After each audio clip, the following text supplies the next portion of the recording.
Hay complicaciones en el prematuro tempranas que a corto tiempo aparecen, ¿no? Apenas nace, en las primeras semanas inclusive, ¿no? Que tienen que ver más que todo con los problemas metabólicos, que tienen que ver con el periodo de adaptación del recién nacido, alteraciones de la temperatura, ¿no? Y hay complicaciones más tardías, pues, ¿no? Que tienen que ver básicamente con problemas cardiovasculares y respiratorios, ¿no? Dentro de esto, una complicación es la retinopatía de la prematuridad, que tiene que ver con un trastorno respiratorio que al final ocasiona un daño ocular, ¿no? El otro es la displasia broncopulmonar, que es una complicación tardía también por el oxígeno, ambos son por tratamiento, ¿no?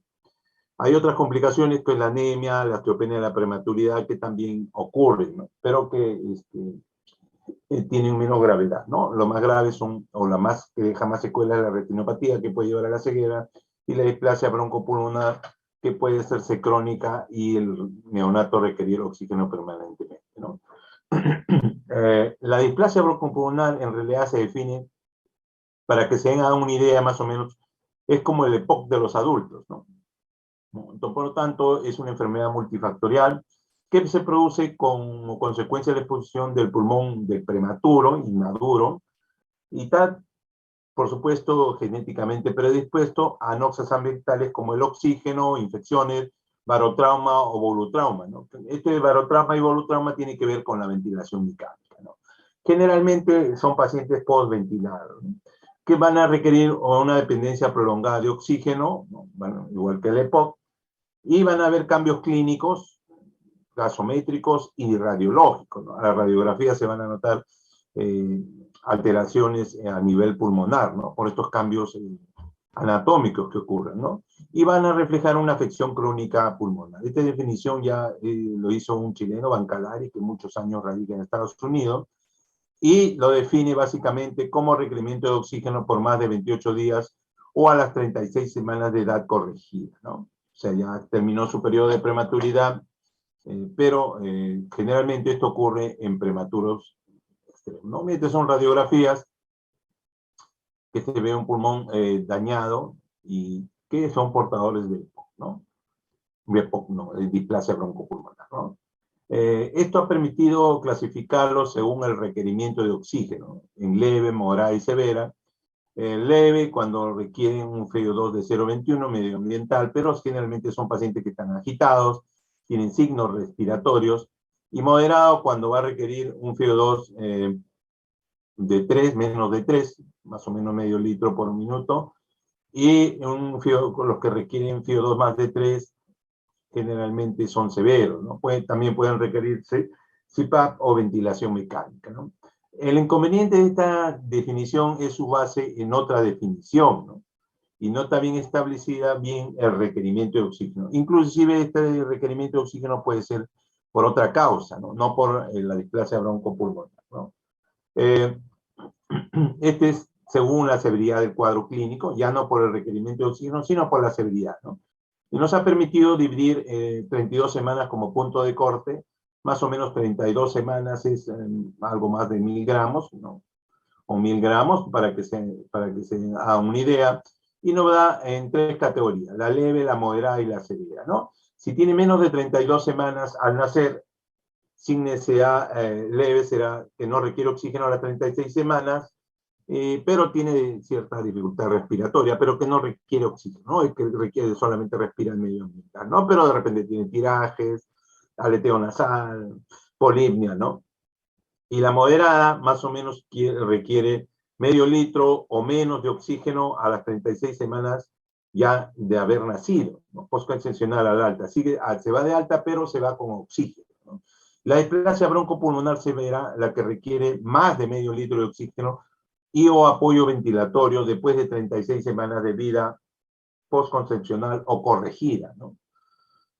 Las de más de 32 semanas al nacer, el principio prematuro más grandes, ¿no? Lo divide en que leve, sin necesidad de oxígeno después de casi 2 meses de vida. La moderada va a requerir medio litro o menos a los 56 días de vida, ¿no? Acá los 56 es el punto clave. Y la severa más de medio litro a los 56 días de vida, ¿no? Que más o menos es cuando se recupera la parte de como si hubiera nacido, ¿no?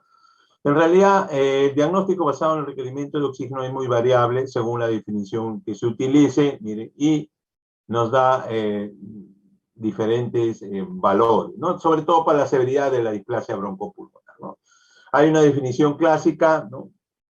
Básicamente son inflamación, y hay una nueva clasificación que el prematuro que nace en periodo canalicular y termina de desarrollar su pulmón fuera, ¿no? No miren, acá está en el periodo canalicular, ni siquiera en el último periodo que tiene que ver el periodo alveolar, ¿no?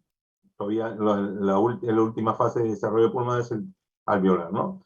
Por lo tanto, como nace en el periodo canalicular, se produce un freno a la albinización y a la angiogénesis, ¿no? De formación de nuevos vasos que van a introducirse dentro del parénquima pulmonar para la que se produce la hemostasis, ¿no?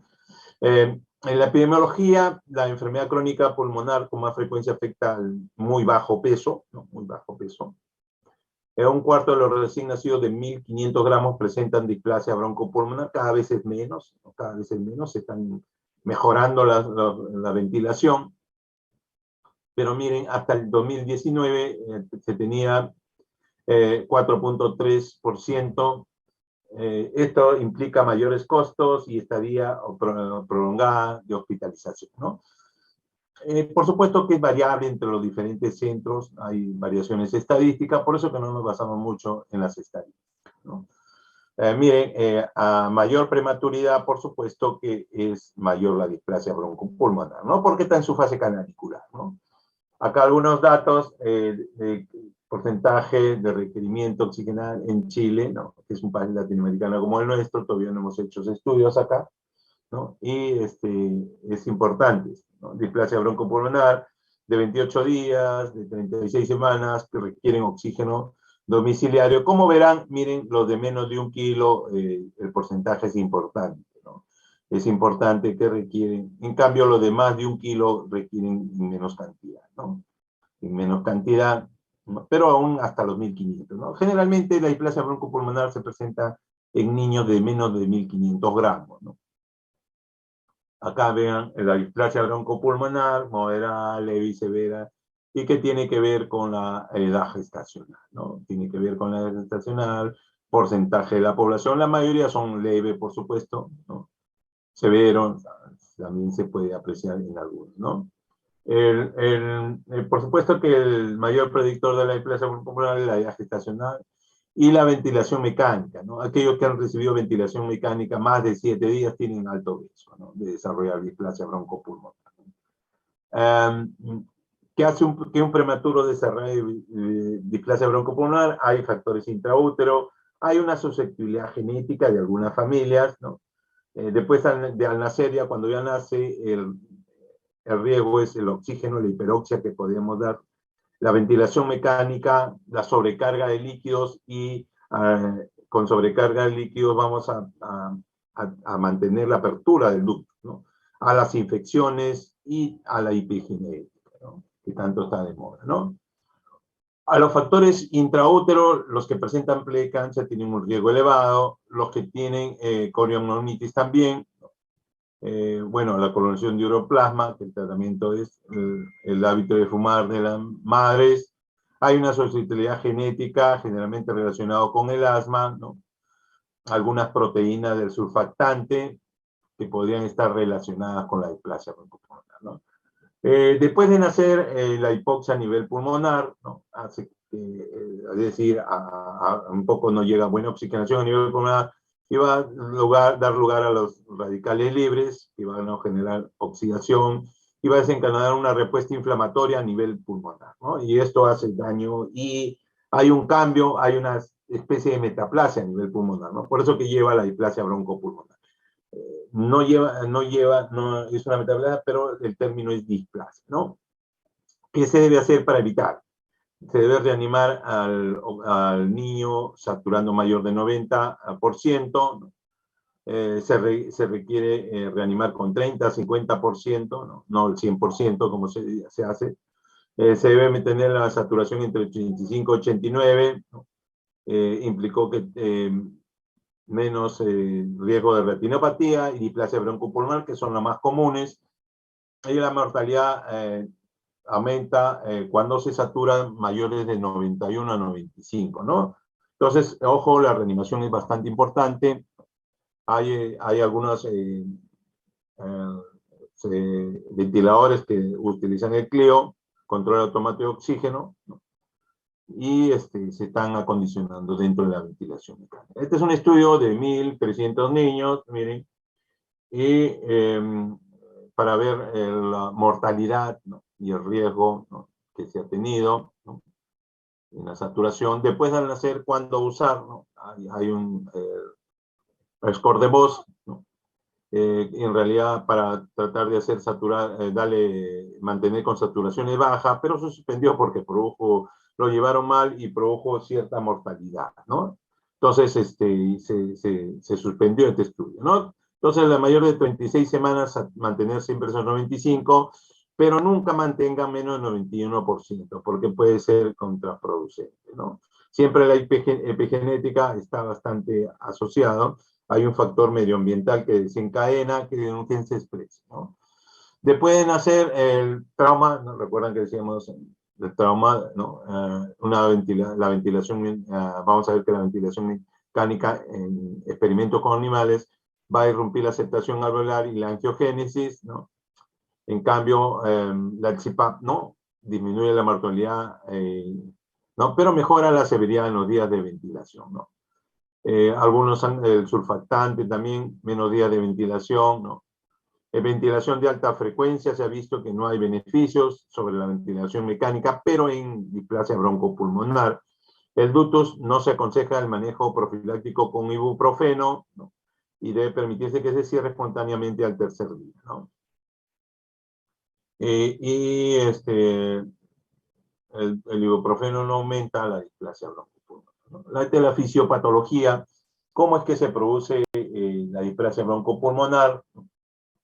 Acá los otros factores de riesgo en la parte superior, ¿no? Todas las infecciones, y esto va a provocar aumento de las citoquinas o factores inflamatorios, ¿no?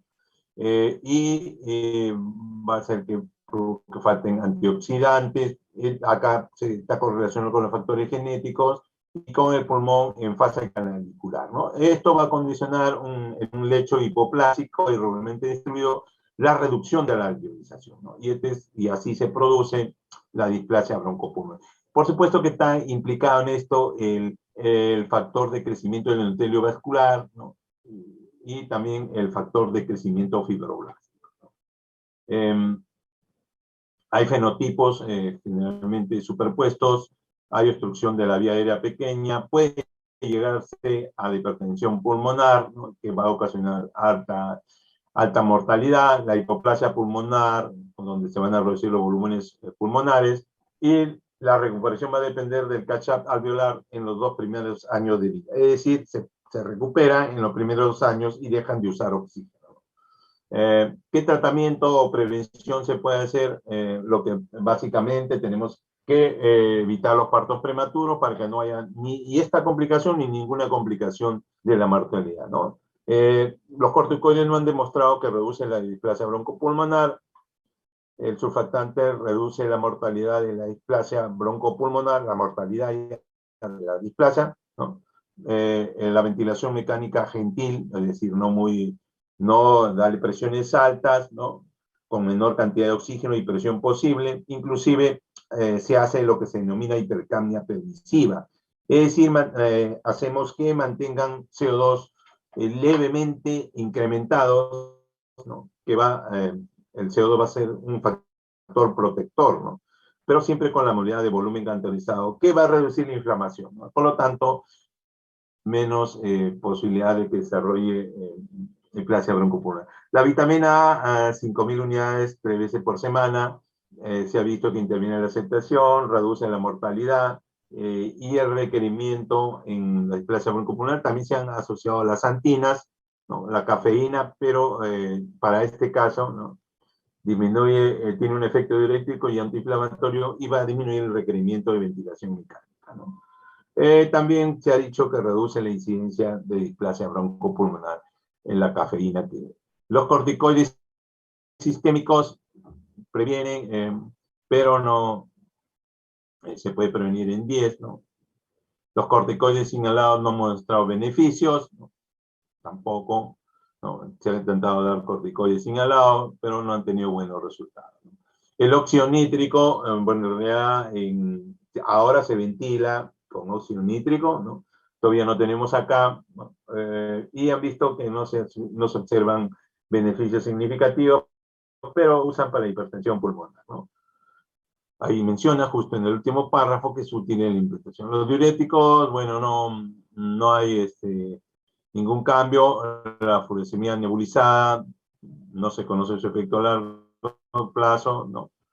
Y no se han obtenido buenos resultados. El aporte calórico, bueno, no es tanto, ¿no? Lo que sí se debe evitar infecciones en los primeros 2 años de vida, y para eso colocamos palimizumab, ¿no? Palimizumab es un biológico que se aplica para evitar las infecciones respiratorias en estos 2 primeros años de vida a los pacientes que tienen displasia broncopulmonar, ¿no? Hay que vacunarlos para prevenir porque están con dificultad respiratoria, hay que lavarse las manos, ¿no? Prohibir tabaquismo, calefacción, ¿no? Y se debe dar una atención especial, ¿no? ¿Cuál es el objetivo de dar oxígeno domiciliario en aquellos pacientes con displasia broncopulmonar? Es disminuir el riesgo de muerte, que tengan mayor ganancia de peso y evitar el desarrollo de hipertensión pulmonar, ¿no? Esto se va a hacer que haya una disminución de la vía aérea, se va a mejorar la compliance y va a disminuir el trabajo respiratorio, por tanto, ¿no?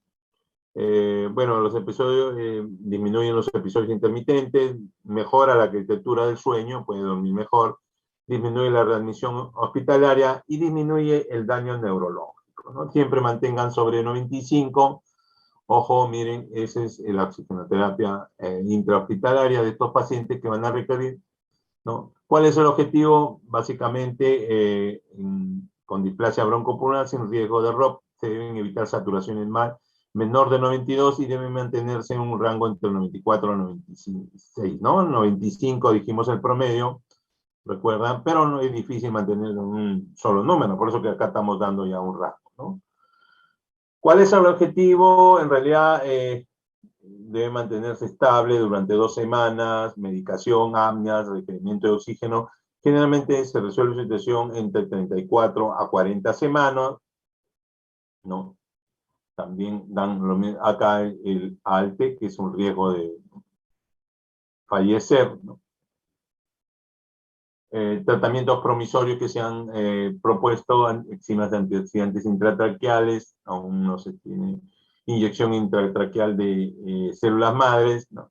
Pero no se sabe a largo plazo cómo irá a mejorar. En los animalitos sí se han encontrado buenos resultados, ¿no? Y este acá es otra cosa común en estos pacientes con displasia. Va a ocasionar que se hospitalicen, ¿no? En los 2 primeros años de vida. Recuerden que les mencioné los 2 primeros años de vida, muy importante, ¿no? Y se rehospitalizan estos pacientes por afecciones básicamente respiratorias, ¿no? O por dificultad respiratoria que se incrementan. Miren, acá tenemos de Inglaterra, España, ¿no? Las cifras estadísticas. En los 3 primeros años, ¿no? El 72% el primer año se hospitaliza, en Gran Bretaña, en España 58%, y más o menos son cifras altas, ¿no? En el segundo año se hospitalizan estos pacientes con displasia broncopulmonar, ¿no? Factor de riesgo de sibilancias en prematuros, en la evolución a largo plazo en el estudio EPICUR, ¿no? Un corte de prematuros de entre 20 a 25 semanas, durante 10 meses, ¿no? En realidad sobrevivieron, y 74 por lo menos requirieron oxígeno, 74% requirieron oxígeno a las 36 semanas, ¿no? Estos valores se han ido mejorando, ¿no? Miren, acá está cómo va después de la cantidad de oxígeno que van recibiendo a través del tiempo, va disminuyendo, va mejorando el paciente, por supuesto, ¿no? Hasta que llega definitivamente a cero, ¿no?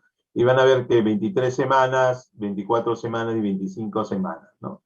25 semanas, que es más grandecito, va a requerir siempre menos oxígeno, displasia broncopulmonar, y los que tienen 23 semanas, por supuesto, como se muestra en este gráfico, van a requerir mayores aportes, ¿no? De oxígeno. La evolución a largo plazo, bueno, se ha hecho estudios espirométricos a los 11 años, ¿no? Y básicamente 56% de estos tenían espirometrías anormales, 27% respondían una respuesta significada a los beta-2 inhalados, ¿no? 25% tenían diagnóstico de asma, ¿no? 48% de los 81% con displasia de los asintomáticos tenían una espirometría alterada, ¿no? La espirometría está alterada en estos pacientes ya que había un daño pulmonar, ¿no? Bueno, acá ven que hay cierta relación al pectum excavatum, a medicación de asma, ¿no? El tratamiento, por lo tanto, muchos reciben tratamiento antiasmático, ya que tiene bastante asociación, ¿no? Podemos usar beta-2, básicamente el salbutamol, corticoides, ¿no? Y ahí la cantidad de pacientes que presentan tratamiento antiasmático, ¿no? Estos son 4 estudios, ¿no? Y en los 2 primeros años de vida, ¿no? Miren, y acá el problema del broncoespasmo, ¿no? En conclusión, podemos decir que afecta más frecuentemente al prematuro, por supuesto, y define la base de 28 días a 36 semanas, ¿no? La nueva está dada para el desarrollo del pulmón. La nueva displasia bronquial se desarrolla por el desarrollo de un pulmón en la etapa canalicular, que debe madurar y crecer fuera de útero, ¿no? Terminar su maduración, ¿no? También hay algunos mecanismos epifenéticos a lo que se han sumado algunos factores genéticos y hace que desarrolle displasia broncopulmonar. Otras conclusiones: la intervención más eficaz, el corticoide materno, surfactante, ventilación y oxigenación gentil, ¿no? Una vez establecida ya la enfermedad, la terapéutica más eficaces son oxígeno, la correcta nutrición y evitar sobreinfusiones. El 40% de reducción.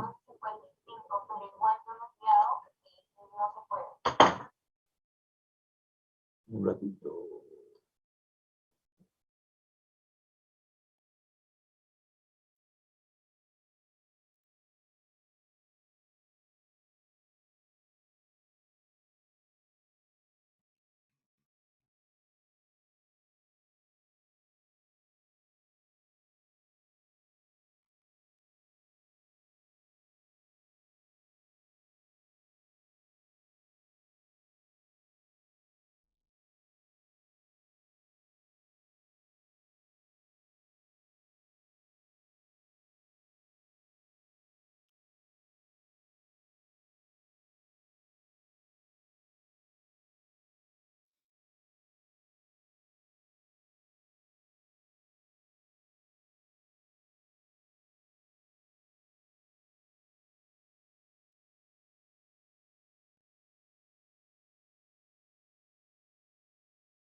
No salgan para tomar fotos.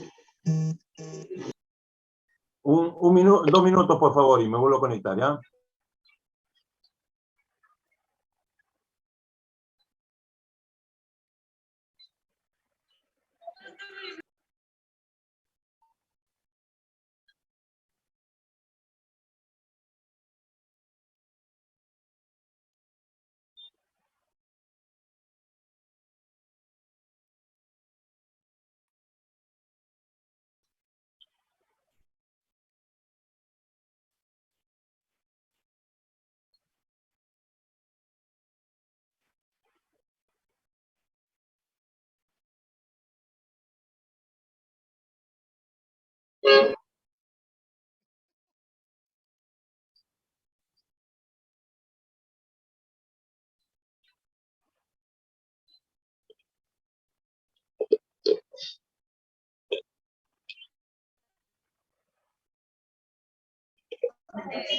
¿Por qué no me sale para ¿Te verlo? subieron un punto, Elvira? ¿Te subieron un punto?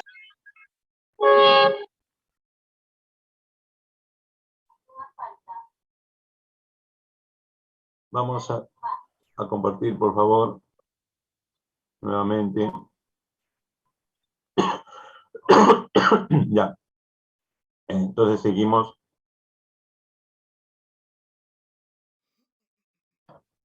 Ya. Bueno, estamos en las conclusiones. ¿Me escuchan, chicos? ¿No? ¿No?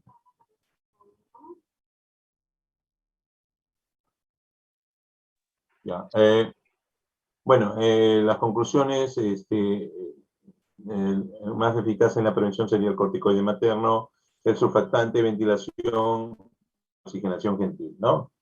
Listo. Una vez establecida, la única herramienta eficaz es la correcta nutrición, el oxígeno y evitar sobreinfecciones para que se hospitalice, ¿no? Generalmente el 40% se hospitaliza el primer año de vida, ¿no? Y ya, nada más, ¿no? Las consecuencias a largo plazo están demostradas a los 11 años con el estudio que habíamos revisado. Hay mayor hiperplasia broncopulmonar, asma, ¿no? Construcción con atrapamiento de aire, y la mayoría no responden al beta 2, ¿no? ¿Por qué? Porque hay un daño ya estructural, ¿no? La segunda complicación es la retinopatía de la prematuridad, bastante ampliamente conocida. Va a ser, se desarrolla por la proliferación de vasos sanguíneos entre la unión de la retina vascularizada y la retina vascular no desarrollada, ¿no? Bueno, la realidad, esta retina se empieza a vascular, empieza a las 16 semanas, ¿no? Donde esta spindle que provienen del vítreo primario migran progresivamente al disco óptico hacia la retina periférica, ¿no? Estos vasos retinales en la hora cerrada nasal a 36 semanas, mientras que en la zona temporal contiene vasos maduros que aproximadamente a la semana 34, 42 y 44 termina su embriología, ¿no? Bueno, en realidad esto fue escrito ya, mire, antes de la, en plena guerra mundial, por Terry, ¿no? Y vieron que tenía relación con la hiperoxia, ¿no? ¿Qué antecedentes? Generalmente el ROP es lo que se ha encontrado es que es un desorden vasoproliferativo y básicamente también tiene relación con los prematuros, ¿no? Lo que resulta en una detención de la maduración normal de los vasos retinianos, en este caso no pulmonar, ¿no? Acá están los vasos retinianos, pero esto va a ocasionar neovascularización hacia el vítreo, ¿no? A menudo, la mayoría de veces se cura o regresiona por sí sola, ¿no? Salvo en los casos graves, donde hay que hacer intervención, ¿no? La incidencia va a variar de acuerdo al peso, generalmente más frecuente entre los 1.250 gramos. Se han hecho diversos estudios con diferentes estadísticas, ¿no? Algunos dicen que mayor de 32 semanas no presenta retinopatía, ¿no? Va a depender de la raza, ¿no? La raza negra tiene cierta predisposición. Algunos han usado el sexo, Stewart dice que no hay diferencia entre hombres y mujeres, ¿no? La fisiopatología, la vascularización de la retina puede desarrollarse alrededor de la semana 16, ¿no? Crece circunferentemente y madura con la gestación al término en el lado nasal a 36 semanas y la temporal a las 40 semanas, ¿no? Bueno, cuando hay el parto prematuro, ocurre un cese de esta maduración, ¿no? Y ya comienza a generarse el problema, ¿no? En la etapa precoz y los nutrientes pueden obtenerse por difusión de la coroides subyacente, la membrana coroides que está subyacente, pero al continuar el crecimiento en el espesor de la retina se reaccionan estos fenómenos de isquemia e hipoxia, ¿no? Y esto va a generar, como siempre nuestro cuerpo se repara, neovasos, ¿no? Esta proliferación vascular anárquica va a estar mediado por células endoteliales vasculares, el BEC, básicamente. La retinopatía de origen multifactorial, que se requiere básicamente una retina madura parcialmente, un nacimiento prematuro, algún cambio organológico que desenlace en la enfermedad, a mayor prematuridad, más tortuosa la evolución, la metosis más alterada y mayor riesgo de error, ¿no? Se han clasificado, miren, de esta manera, en 5 más el plus, ¿no? Esto es bastante sencillo, la clasificación. El nivel 1 está en la línea de demarcación, en la línea donde están los vasos normales y anormales se encuentran. El nivel 2, a la hora que vamos a ver en la fotografía se va a entender, en el pliegue o cresta retiniana se ve, ¿no? Hay una elevación de la retina, resultado del crecimiento anormal de los vasos. En nivel 3, esta progresión fibrovascular esta retiniana se eleva y crece y se extiende hacia el vítreo, ¿ya, no? Ya hay una hacia el vítreo. Y en nivel 4 hay desprendimiento parcial de la retina, ¿no? El 4A es mácula intacta y el 4B ya hay compromiso de la mácula. El nivel 5 ya se desprende toda la retina, ¿no? El plus, que es bastante importante y por los cuales se hace la intervención, es para ver si existe dilatación y tortuosidad de los vasos, ¿no? Un plus rápidamente progresivo en la zona es conocida como la enfermedad de Rouge, ¿no? Miren, acá está la zona 1, el nervio óptico acá está, y esta es la mácula, porque no tal, este es el nervio, y esta es la mácula está al costadito, la zona 1, esta es la zona 2, y esta es la zona 3, ¿no? Zona 1 centrada alrededor del disco óptico, la zona 2 es un anillo concéntrico a la zona 1, y la zona 3 es el resto de la retina, ¿no? Escena 1, que es posterior, ¿no? Miren, acá ya se ve de manera ya gráfica con los vasos, y tiene que ver la zona 1 con la visión aguda, ¿no? La zona 2 intermedia, donde los vasos tienen el ROP, y la zona 3, que es la periferia, donde los ojos normales también hay crecimiento vascular, ¿no? Esto es, después de un parto normal, los vasos se crecen hasta llenar el espacio en blanco, miren, crece este espacio en blanco que está, ¿no? En el ROP estos vasos no alcanzan a la periferia, ¿no? En lo normal sí, ¿no? Este es el ROP 1, miren la zona vascular, ¿no? Acá los vasos no han crecido, y acá se ve la línea de marcación que les mencionaba. Miren, esta línea, los vasos y esta zona sin vasos sanguíneos, ¿no? Acá hay depósitos de fibrina y neovascularización, ¿no? Ya podrían pensar de cierto plus, ¿no? Es el ROP 2, ¿no? El ROP 3, ahí la neovascularización se incrementa y aumenta y se proyecta dentro del vitrio, ¿no? Se va proyectando dentro del vitrio, ya se forma con una cresta. El plus, la zona plus, vamos a ver vasos tortuosos y dilatados. Miren, estos vasos son más dilatados y tortuosos en el esquema, ¿no? En la ya 4 ya se está desprendiendo, ¿no? No compromete la mácula, y el otro cuando ya compromete la mácula, ¿no? Entonces, esta secuencia de eventos en la retina, vamos a ver qué es lo que ocurre. Primero hay una vascularización incompleta, porque todavía no ha permitido que salga, se vascularice, ¿no? Porque nació prematuro, ¿no? El aumento de oxígeno, hiperoxia, va a ocasionar vasoconstricción, y el IGF y el BG van a disminuir, ¿no? Va a haber una cese de la vascularización capilar, por lo tanto, disminución de la perfusión, ¿no? Dado por el oxígeno. Esta hipoxia isquémica de la retina hace que aumente el BG, que es, y otros factores angiogénicos. Estos factores angiogénicos permiten que se formen los vasos, ¿no? Ante la isquemia, ¿no? Esto va a provocar aumento de la angiogénesis, pero va a haber una proliferación anormal vascular, y finalmente va a resultar un aumento de inflamación, fibrosis y una lesión irreversible, ¿no? ¿Qué factores de riesgo es la prematuridad, ¿no? A mayor prematuridad, por supuesto que hay mayor riesgo, ¿no? El otro también es importante, es la cantidad de oxígeno suplementario a lo cual se expone, ¿no? Hay una gravedad de patología asociada, un factor de riesgo importante. Hay otros factores que son la hiper o hipocapnia, la anemia. Ojo, la anemia es bastante importante, es un factor de riesgo altísimo, la sepsis, las transfusiones sanguíneas, las hemorragias interventriculares, y el síndrome de distrés respiratorio, que también incrementa este riesgo, ¿no? La hipoxia crónica, la apnea, la bradicardia, ¿no? El ductus arterioso persistente, la exsanguinotransfusión y las convulsiones también son factores de riesgo, ¿no? Hay algunos autores definen que la luz fluorescente de los hospitales contribuyen a desarrollar el ROP, pero todavía no está demostrado esto, ¿no? Hay otros factores de riesgo no comprobados, aún no sabemos si esto es real, pero los menciono ahí, que podrían considerarse para mayores estudios, ¿no? Hay factores de riesgo comprobados: el bajo peso y la edad gestacional, la prolongada oxigenoterapia, la displasia broncopulmonar, en realidad que se ha producido por inmadurez y oxigenoterapia, la prolongada exposición elevada de las presiones elevadas de oxígeno, el género masculino, la raza blanca, ¿no?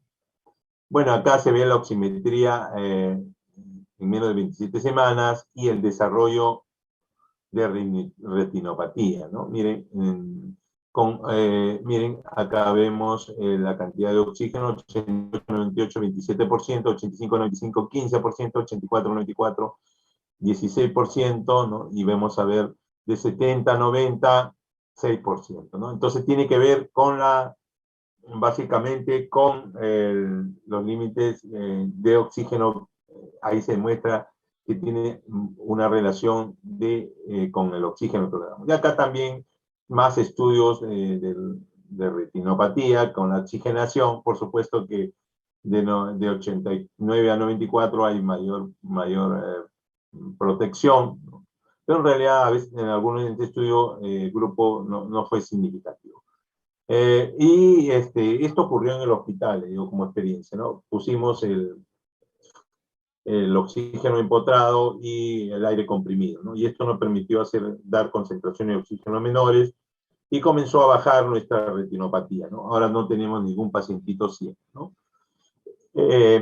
Bueno, estos estudios para fijar, ¿no?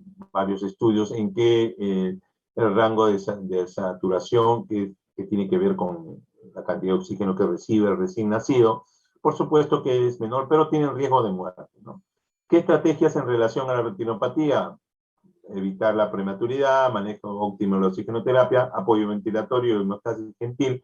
Hay que detectarlo oportunamente. Nosotros tenemos un tamizaje oftalmológico, el oftalmólogo revisa todos los de 1800 inclusive, y el tratamiento y seguimiento. ¿Qué tratamiento le vamos a dar? Diagnóstico un oftalmólogo, le hace oftalmoscopia indirecta, ¿no? A todos los menos de 28 semanas y menos de 1500 gramos, también a los menos de 1800, que le mencionó que es lo que se hace en el hospital, ¿no?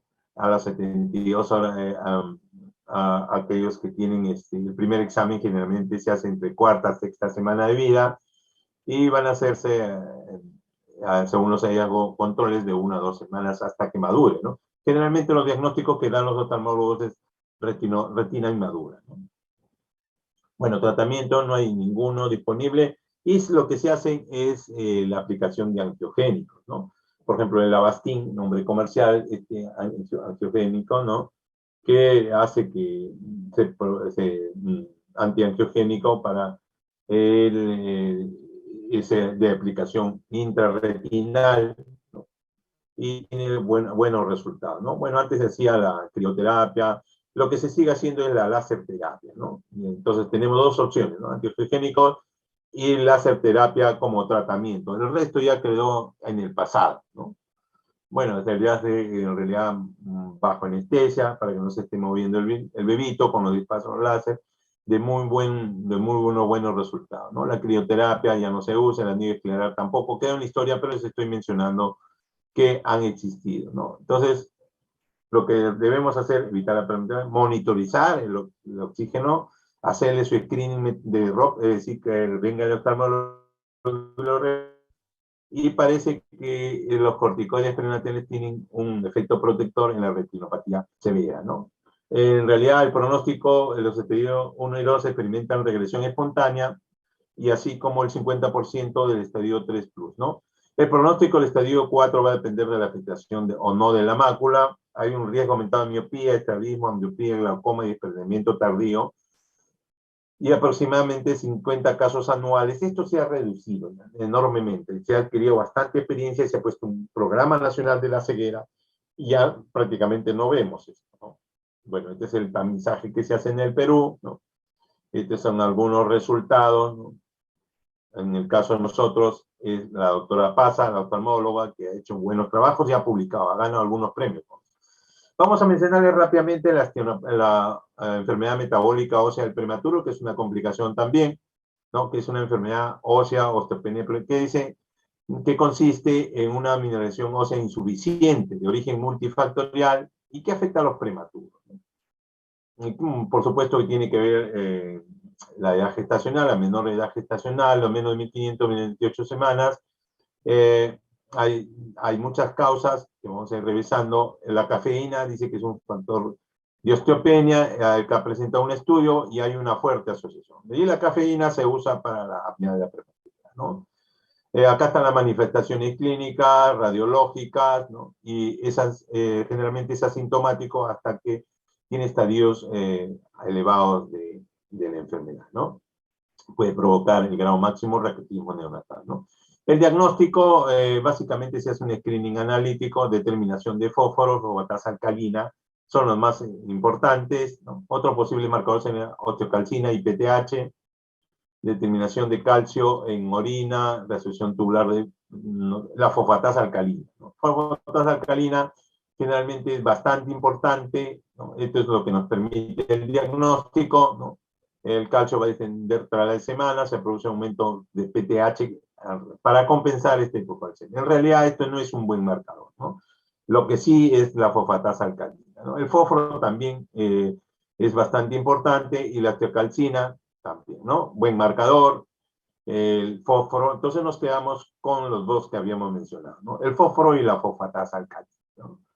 El screening diagnóstico, bueno, un screening diagnóstico donde vamos a evaluar la fosfatasa alcalina, llega a 600 unidades, bastante alta, pero no hay mucha evidencia sobre esto, ¿no? Nosotros hemos quedado con análisis urinario, se puede completar el screening serológico, siempre tienen que ser, ¿no? El diagnóstico definitivo, una radiografía de muñeca y rodilla, ¿no? Se puede hacer también otro estudio radiológico, algunos ultrasonidos cualitativos, ¿no? Por lo tanto, el screening y diagnóstico para prevenir la osteopenia de la prematuridad. Acá una clasificación del grado 1, grado 0, 3, ¿no? El tratamiento es calcio, fósforo y vitamina D, ¿no? Que es el tratamiento, y ahí están las indicaciones, la guía europea, el grupo consenso, ¿no? Y lo que se da es suplemento de calcio, ¿no? Nosotros tenemos Osteovit, como nombre comercial, en caso que detectemos ¿no? No se recomienda otros productos, en realidad lo que nosotros usamos es calcio, ¿no? Bueno, esta era la primera parte de la clase, ¿no? Y vamos a pasar a la segunda clase.